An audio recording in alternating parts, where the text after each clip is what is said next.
is good, YouTube? Quinn Wade Basketball Analysis coming to you with a quick video. I wanted to let you guys know I got some new merchandise available, not just t-shirt anymore. I got different type of t-shirt, different type of shirts and logos that you can purchase on my spread shirt, and also hoodies now. We have expanded and added more to the channel and more merchandise for the brand.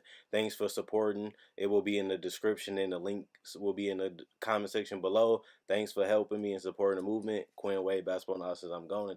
What is good, YouTube? Quinn Wade Basketball Analysis coming to you with a quick video.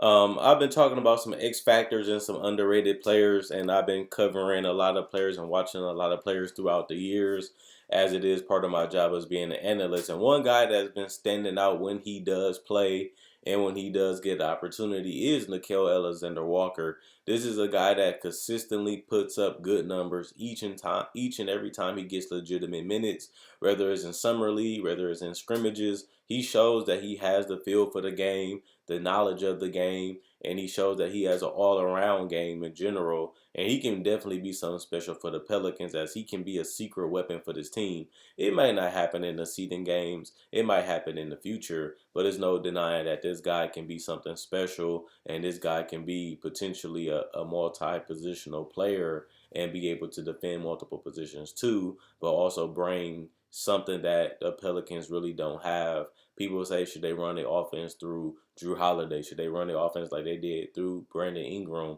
Or should they find somebody like Lonzo Ball, who's still developing and finding his identity and polishing up his game?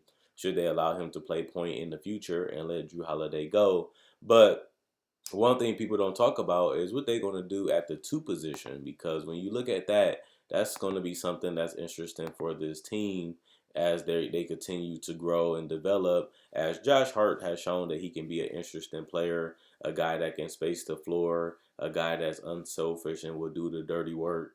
But you also look at the rest of this roster. JJ Redick is not going to be here long term, as he is 36. He is a great player for this team because he does give them floor space, and he does give a guy that keeps the defense honest and paying attention, because if you leave him open, he will make you pay. But like I said, he's not going to be here for the long term. He's only here to help the team currently and trying to make them, help them make the playoffs. But that's the interesting question for Nickeil Alexander-Walker, is if they're going to look for a two. He's only 21 years old, and he's a legitimate 6'5", 205, which is very, very interesting in my personal opinion, because the fact that when you watched him play 41 games this year, he shot 33% from the field and 34% from three. He shot 60% from the free throw line, 2 rebounds, 1 assist, and 5 points. But that doesn't tell you the whole story, because he didn't play consistent minutes. And even when he did play, he didn't really play that much to make an impact on the game. But as they grow older and as they develop, they don't really have to look for a future star or a future role player that fits that mold as a glue guy, or somebody that does the stuff that other players don't want to do, or chooses not to do, because Nickeil Alexander-Walker has shown that he can do those things when he does have the ball in his hands. He showed that he can operate in the pick and roll. He can get to the basket. He's unafraid to shoot, whether it's mid-range or three.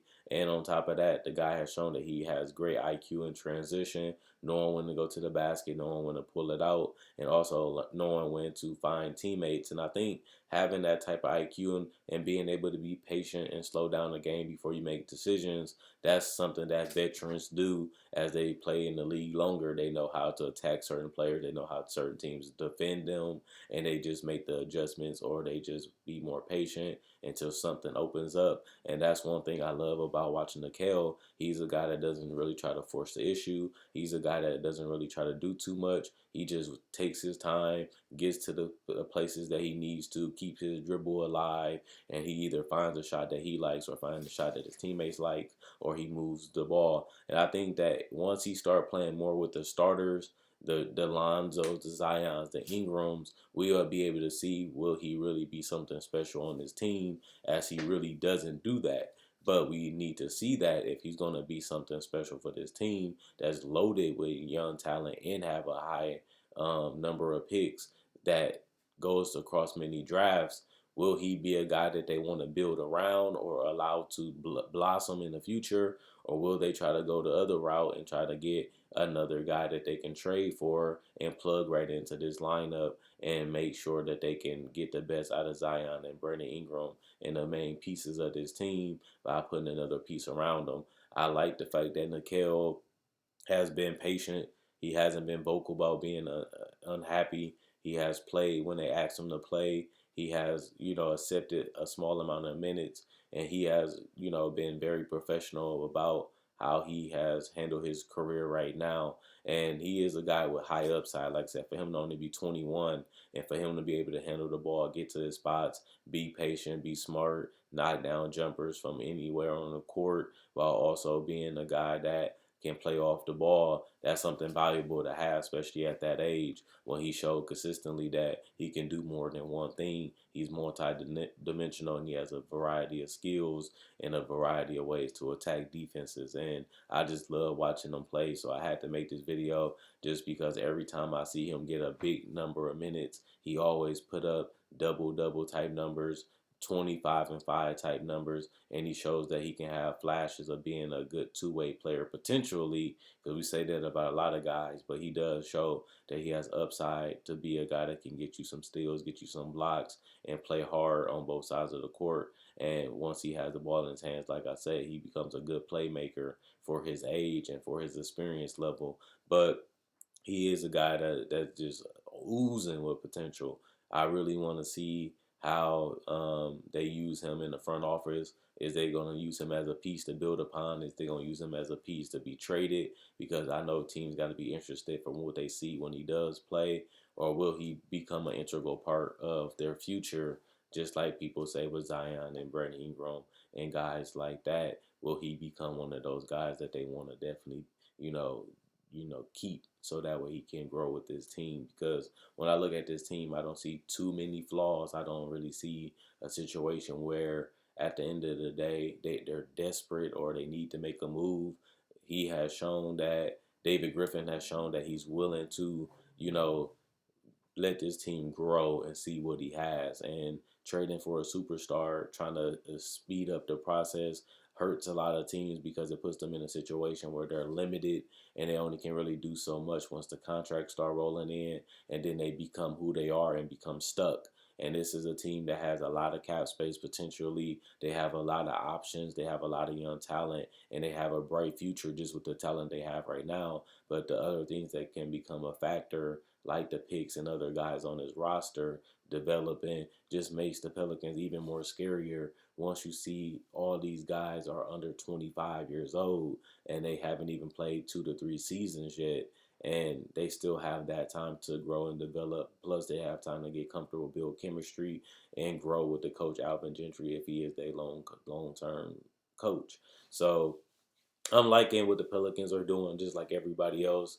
I'm interested to see what moves they make 2 to 3 years from now to go from a team fighting for a playoff spot to a team that's competing for a championship. It is very important that you make the right decisions, you take the right gambles, and you're not afraid to take those risks. And it's also very important to not rush things and try to figure it out quick enough to the point where you're stuck in a situation where you're not good enough to win the title, but you're good enough to make it to the playoffs, but you never get over the hump. And the whole point of rebuilding is to rebuild, to try to build a team that can be a 5 to 10 year process, but also competing for a title. And if you're not really doing that, you're basically in no man's land. And no man's land is one of the worst positions to be in the NBA because you don't get a top 10 pick. Plus, you don't really have that much cap space to improve that roster to the point where you can take that next leap and become a championship team. And I hope that the Pelicans, a team that's already in the race to have a chance to make it to the playoffs with their first year with Zion. Um, and that's scary. But the longer this team stay together, the better they're supposed to get, the harder they're supposed to be able to beat. And it's just going to be interesting to see guys like Nickel and guys like Josh Hart and Lonzo, guys that have proven that they can play at this level, They have proven that they can do some good things at this level, but they still have a lot of room to improve. They still have a lot more games to play, and I just want to see who will be here 3 to 4 years from now.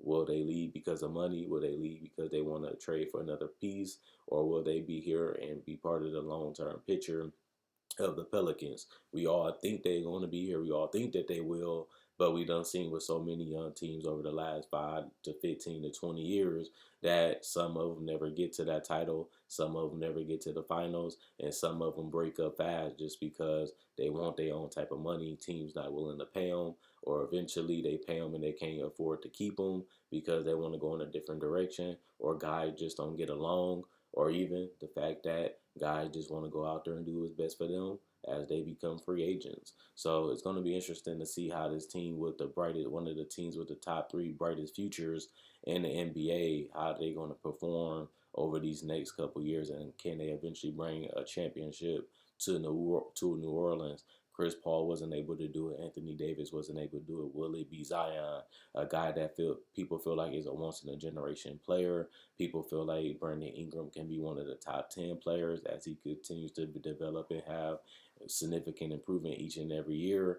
But will they be able to get the job done? And that's bring home Larry O'Brien to the Pelicans. That's something that we want to see. That's something that we think they can do, but we still got to watch it play out, and that's going to be the interesting thing to see. Other than that, check out my website, analysisplayground.com, link in the description comment section below. Check out my Facebook page, analysisplayground.com, link in the description comment section below. Like on Facebook to show support. Also, if you're new to this channel, I make videos just like this. I have over 1,000 videos about basketball, and at the end of the day, I do cover a variety of topics, whether it's breakdowns of players, legends, coaches in summer league, whether it's the NBA draft, whether it's playoff predictions, whether it's even trade deadline, free agency, season preview, top 10 list. I try to make a video each and every day. So if you love basketball, you can't get enough of it. You have to have it every single day. You fix. I got you covered, as I do make videos every day, and they come from a variety of different type of videos and a variety of different type of topics. Also, like I said before, if you like this video, please like. Thanks for everybody that continue to like. Liking and sharing is a small thing I ask you guys to do to help the channel continue to grow. As every time you like or share, somebody else gets to see it. Somebody else gets to see it. Makes my channel have more reach, and the more reaches, the more people that can come in. But other than that, I like Zion, I like Ingram, I like the coach, I like the organization, I like their future, I like their talent, and I like their current talent that they can possibly have.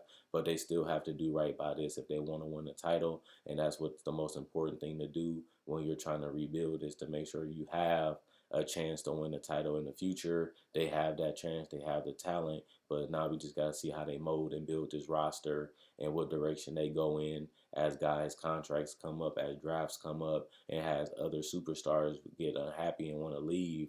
They don't have an ample opportunity to capitalize on a lot of these different things. They should be able to get it done, but how many teams we have said that for, and they never came close or never did? That's going to be the thing to see. Quinn Wade, that's what analysis I'm going. Let me know what you guys think in the comment section below.